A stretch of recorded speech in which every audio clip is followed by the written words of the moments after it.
Hello everyone, and welcome back to Stardew Valley, my attempt at a full-size recreation of Stardew Valley in Planet Zoo.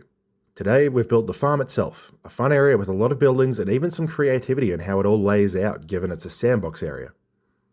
Unlike Cindersap, which was a large open area filled largely with woods and sprawling habitats, the farm is a smaller zone with only a handful of animals, but it makes up for the scale with an increased density of handcrafted buildings and visible paths, resulting in a lot more layout design and complicated work. Well, I'm pretty happy. The scale which I've liked so much so far has started showing its weaknesses since it's not quite one Stardew tile to one Planet Zoo grid piece. It's more like 1.6. This is fine for looking at lakes and fields and cliffs, but once you start moving into buildings and structures based around human scales, things start looking quite bloated and oversized as opposed to the quaint scale of Stardew. This means I've had to go off-grid a lot, making a lot of fiddly micro adjustments to make things feel right. And I think it's worked fairly well, rampant layer flickering aside, and now I'm very scared of the town sequence.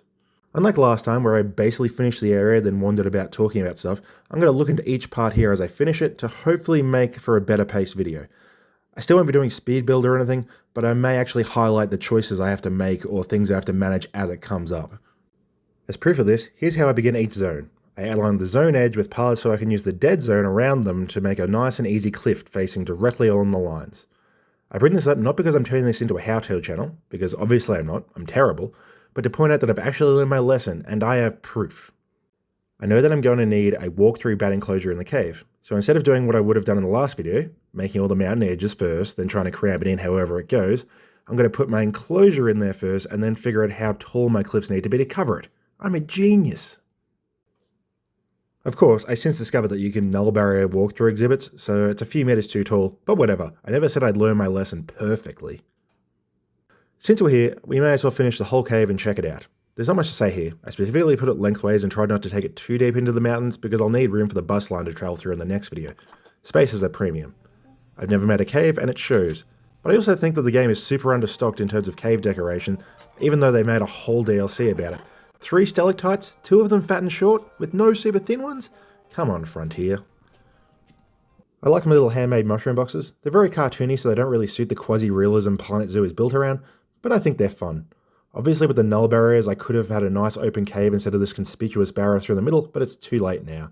I may use this life lesson in some form in the narrow traversal routes in the mountains, so it's not all for naught. Next up is the greenhouse, another walkthrough exhibit, this time with butterflies you'll never see amongst all the crap I have in here. This is a largely fun and breezy build, with the only real curveball coming from Planet Zoo's tendency to not bother giving all the item sets for full item ranges. The only gridded and colourable glass is a single 4 meter square. Good for the walls, but useless for the roof area, so that is going off-grid with one-way glass, which at least allows for tilting over the roof, but it doesn't have slope pieces for the triangular segments out the front. So I've had to build it out with a million tiny little squares so you've got a heap of ugly artifacts and tearing when you don't look at it from just the right angle. It'll do. Other than that though, fun times.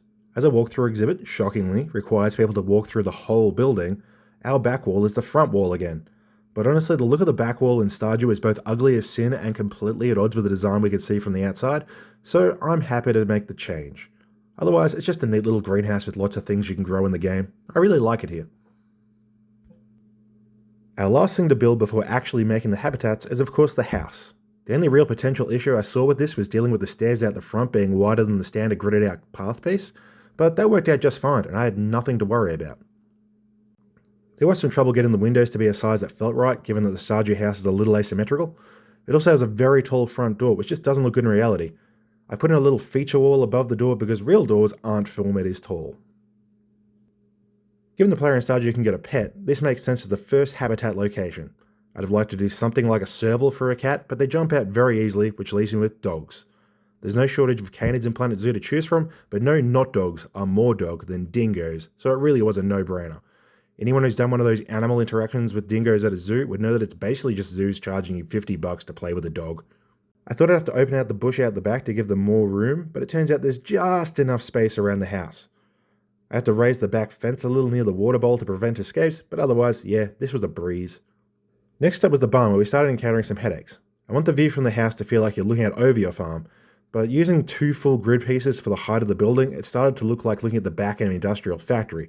So after a lot of little adjustments and some clumsy layer clashing, I've ended up with this. It still may be a little big, but generally I quite like it. But that wasn't the only problem here. There was also cohabitation. Back at Marnie's ranch, I put sheep and cows together quite happily, and I wanted to do a similar thing here with the remaining farm animals, but they don't make friends. The other sheep hate everybody. Pigs only like chickens. Goats like the things that I have at Marnie's already. The other cow-like creatures would mean our farm would feel very exotic with warthogs and such. In the end, I went with the pig and chicken combo. I didn't particularly want two structures linked to the single little pond, but it was the best option that I had. For some reason, my chickens have taken a liking to escaping onto and subsequently starving to death on my power source in the barn, though. My next build let me stretch my rules a little bit. As I said last time, I only want predatory creatures where enemies live, and technically, enemies live in the slime hutch. Of course, in reality, the slimes don't actually leave the hutch, but I wanted to make use of the big pond with aquatic lizards. I would have preferred to use caimans or Komodo dragons, but I already had Asian water monitors at my temporary entrance, so I just moved those over. I absolutely loved building this. Sure, it flickers uncontrollably, but it was such a fun and easygoing build where all my little quick fixes worked the first try. It looks super unlike everything else in the zoo, but that's just the truth of slime hutches.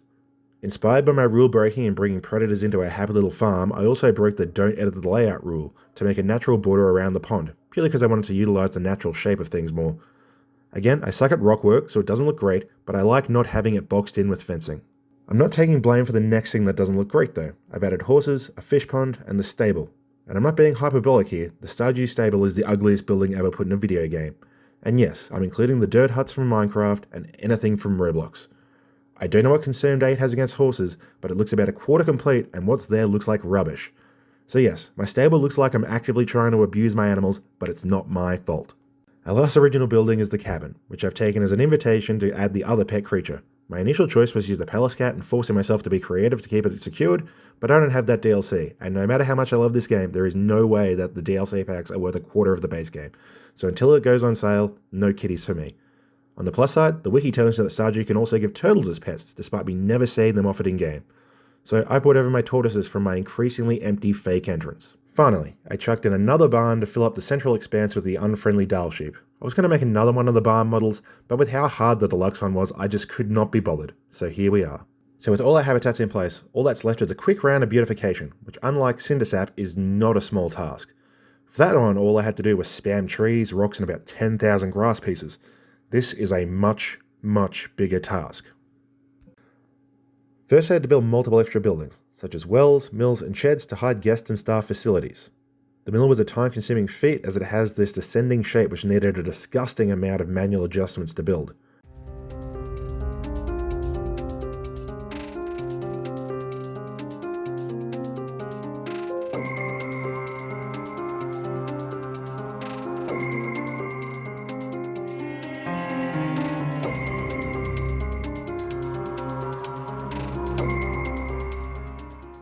I wanted all my staff facilities to be hidden inside the sheds, but the buildings are so large that I would have needed like 9 sheds to cover each one, so it's in the cliff hole for them.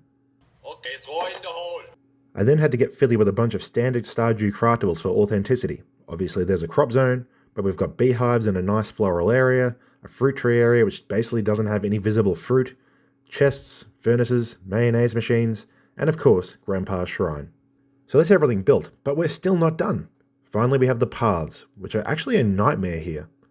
The farm has a lot of visible pathing as opposed to the free wandering noodles of the forest, and that means I need square path edges. This is only possible using the gridding system. Largely this is fine, as we're dealing with right angles most of the time, but I've made a mess myself through where I want my paths to go and their sizes. 4-meter paths are too narrow and cause choke points, but doubling up to 8 meters is too oversized, like the jetty from the last video, so I went with 6 most of the time. 6 meters, however, doesn't actually fit in smoothly around a bunch of our no wiggle room placements, such as the house or the pond or the greenhouse, so it's not all on a single grid. Linking grids is easy enough when they cross over, which is the technique I've used to keep all of our lines straight, but unless the path continues past the crossing point, the corner will distort hideously when they merge. This means that my multi-grid corners need to run past the planned visible end. This would be fine if I could accurately switch the null path at the overhang portion, but Planet Zoo's pathing system is heinous and there is no god. This stuff is super unnatural and I hate it, but I've had no solutions, and post-beautification the frame rate in this place is about 4 or maybe even 5 if I'm lucky, so I'm going to go somewhere clearer and bring happiness back into my life. And with that, we're done. One pleasant farmstead down that we can only gaze upon while paused and standing completely still. With so much building, it was a fun experience since just placing down trees and grass is pretty boring, but I am definitely looking forward to a change of pace. Our next zone will be that. We'll be taking on a whole new type of challenge with the bus stop and mountain path areas. These are small areas with next to no space for habitats, but they're exceptionally important as we're putting in our real entrance, minecart railway, and car ride to the desert. This is a lot of interlocking connectivity, so it could be a real nightmare to put together. But since the areas are small, if they work easily enough, we may sneak in the event zone as well. But I foresee a lot of pain ahead. At any rate, see you then. Thanks for watching, and apologies for the frame rate.